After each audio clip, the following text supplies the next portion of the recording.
Thank you, Hamish.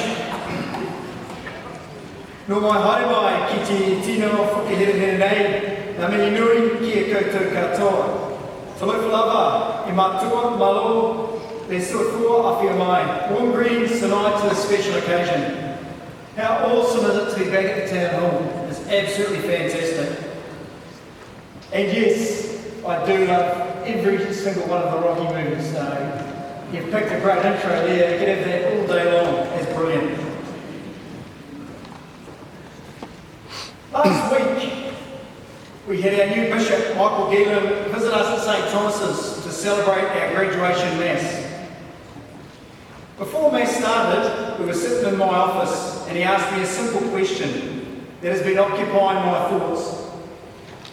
He spoke of his recent visit to Rome to meet the Pope, where he was challenged to ensure our young people are experiencing an encounter with Christ. He then asked me straight away, how do you do this at St Thomas's? And it caught me off my guard a wee bit. My initial thoughts were through prayer, RE class, and of course Mass on a Sunday, where we receive the Eucharist. While all these experiences are important, what stuck with me is for our teenagers, this is completely connected to the notion of relationship. Our young men use the term brotherhood, but this powerful relationship isn't tied to gender. It is the powerful connection between two people in good and bad times. It is in this space where we see powerful encounters with Christ on a daily basis. For me, the strongest and most powerful encounter is tied to our restorative practices. The way we deal with conflict and wrongdoing. The experience of forgiveness and reconciliation, especially when we may have been offended against, is what defines us as a Catholic school. In these moments, our families and young men feel comfortable to bare their souls in front of each other in the hope of repairing relationships. Always a powerful experience, and one we all need to understand educates the hearts of our students while taking them closer to Christ. In the classroom, our young men encounter Christ in many ways, but the most powerful of this is tied to the relationships they form with their teachers.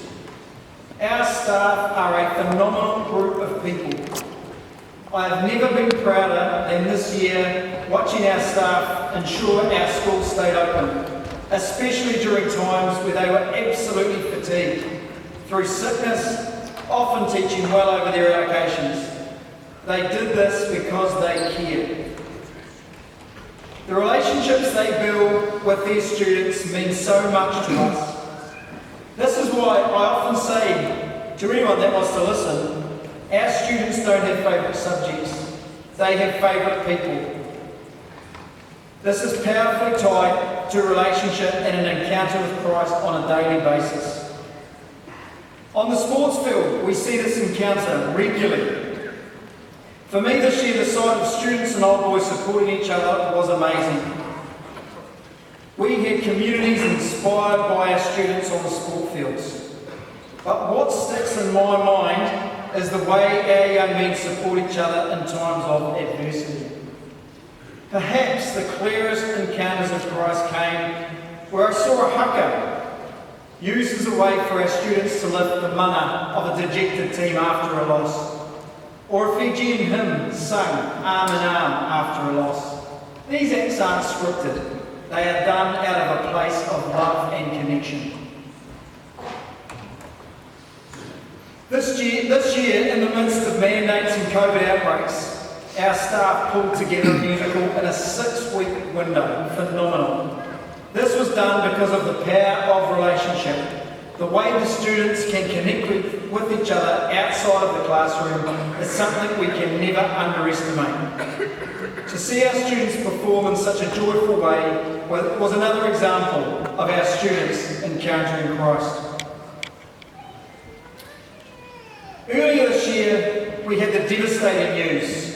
One of our young students had passed away after a lengthy battle with cancer. Due to the COVID mandates, a small group of myself and Jack Coulthard, alongside some of Christian's closest friends, attended his funeral. I watched in awe at the end of the funeral as I witnessed Jack praying over Christian in an open casket once the room had emptied. At that moment, I never felt closer to Christ, watching a teenager praying an encounter with Christ. You'll notice as I get well through this speech, I'm not here tonight speaking about our incredible NCA results or the amazing sports results our students obtained this year. Because while they make us feel good, they are merely outcomes. The real victories actually can't be measured. They can, however, be remembered. And these are the memories you take for life. Throughout a year, I am blessed to see on a daily basis our young men in an encounter with Christ. We may not always know this, but we can never forget this is what defines us as a Catholic school. It is our only measure. Sometimes I wonder how on earth 700 teenagers, all put in the same place at the same time, when their brains are at varying levels of development, can come together after 7 years of formation and look like these fine young men sitting beside us on the stage tonight. And then I am reminded of our why, and once again the power of relationship. I've spent the last month interviewing our students that are about to start at St. Thomas's next year. I asked them all the same question: why have you chosen St. Thomas's? Every student, they give me the same answer, and it's based on their experience at our open day. And what they tell me is how it feels. This is 11 and 13 and 14-year-olds. It is how it feels, how the students and teachers interact with each other, how they see Year 13 students playing handball with Year 7 students. It is the way that our students greet visitors to our school. It is the never-ending involvement of our parents supporting their sons. And most importantly, it is understanding that we aren't a school, we are much more. We are a community of people where no one is more or less important than anyone. We are simply trying to bring the best out in each other. I would like to acknowledge some key people and groups that have contributed so much this year. First of all, I'd really like to acknowledge the presence of the Christian brothers here tonight, Brother Joe Lauren and Brother Bill Dowling. Thank you for your legacy. I hope we can do it justice. I thank you for the trust you have imparted on our teaching staff to keep the Edmund Rice story inspired by Jesus Christ alive and in action within our young men. I feel honoured to be part of your legacy. I would like to acknowledge the leadership of our senior leadership team. Mr. Brendan Biggs, Mr. Hamish Barclay, Mr. Andrew Amatangi, Mr. Hamish McCombie, Mr. Stephen Kennedy, and Mr. Daniel O'Brien, Mr. Paul Burden and Mr. Mark Hammett, as well as Mr. Robbie Lee and Mr. Chris Leader in acting roles throughout the year. Our community is very fortunate to have you leading our school into the future. You are an incredibly hard-working, innovative group. You have an absolute understanding of our mission. I thank you for your patience, the passion you share for our school, and most importantly, your sense of humour. Once again, I'd also like to thank our staff for all they do in the development of our students. We're very lucky to have a hard-working group of staff. They understand that we are much more than an 8:30 to 2:30 school. This year particularly, we were able to stay open 5 days a week right through the peak of COVID, as our staff continued over and over to cover extra classes due to COVID forced absences. It was a clear demonstration of mana. Our staff understand that by coaching, mentoring, tutoring, travelling and the pastoral care helps develop the whole person. We are unique to have so many staff make themselves available to work with our students in so many different settings, well into the evenings and throughout the weekends. I'd also like to acknowledge and thank a person who works very close with me, Joe Fitzgerald. I don't know how you can make sense of my working week, but I would be lost without you. I'd like to thank you for all your support throughout the year. I'd also like to acknowledge the hard work of our Board of Trustees, which is well led by Andy Steele. We are so fortunate to have a hard-working board that represents our community so well and truly understands the mission of an Edmund Rice School.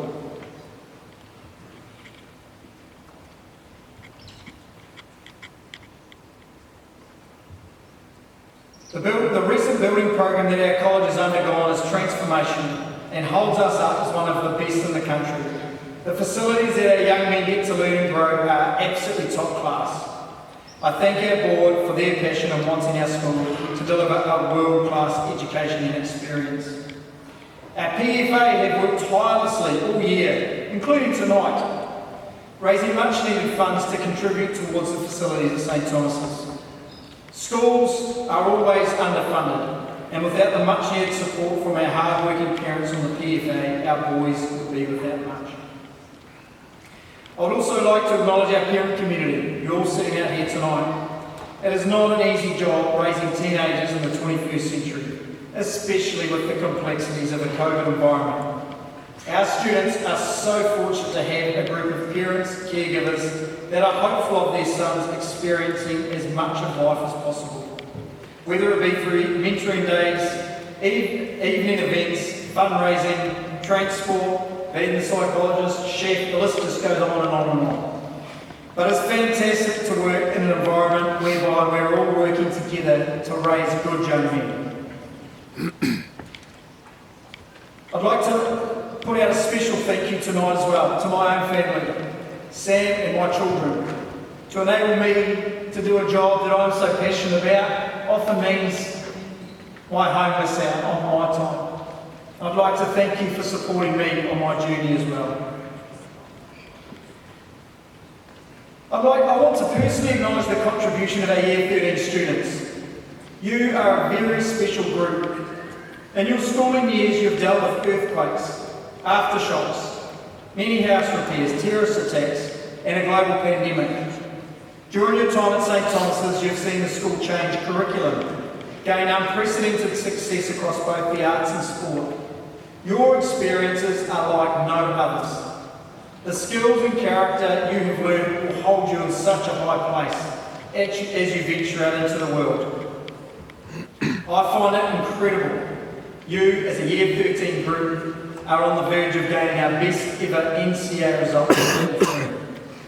After grappling with COVID-disrupted years for 3 years straight, right throughout your senior qualifications, you have learned resilience, you've learned to be strategic, but most importantly, you've learned to ask for help when you need it. Take this wherever you go into the future.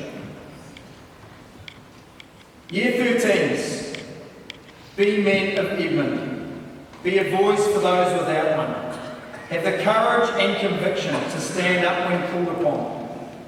It has been a blessing watching you on your journey. All the highs and lows along the way are the experiences that have come together to form you into the men you have become.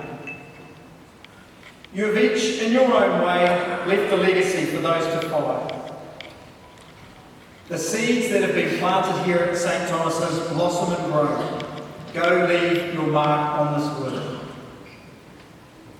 I feel honoured to work alongside everyone that makes up our community.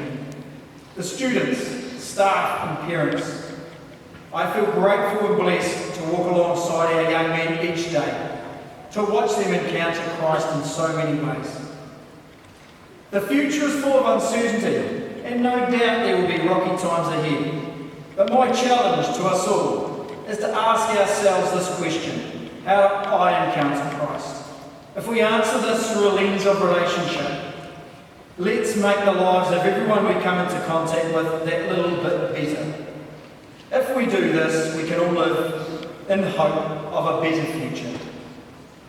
Whawhatai lava, e mamwea, e awhi awhi suifua, kia kaha, kia mai, kia manoa noa, nō reira, tēnā koutou katoa. Thank you.